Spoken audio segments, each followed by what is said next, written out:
তাহলে আমার এখানে রেডিয়াসটা বেরিয়ে গেল। এবার এনার্জি হচ্ছে গিয়ে kinetic energy minus potential energy, কারণ ইলেকট্রনটা ঘুরছে তার কাইনেটিক এনার্জি আছে। পোটেনশিয়াল এনার্জি মাইনাস রেস্টে থাকলে minus Z square by R হবে, কারণ সেটা মাইনাসে অ্যান্টি হচ্ছে।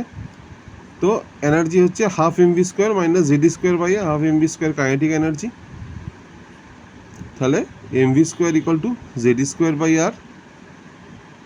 অলরেডি এমভি স্কোয়ারের মান আমি এখান থেকে পেয়ে গেছি আমরা আগের রিলেশন থেকে, রেডিয়াসের রিলেশন থেকে। তাহলে MV square equal to Z square by 2r minus Z square by R, that is minus Z square by 2r। এখান থেকে আমি যদি আর এর মানটা পুট করি তাহলে 4 pi R square Z square M by N square H square, that is the energy of an electron in an nth orbit.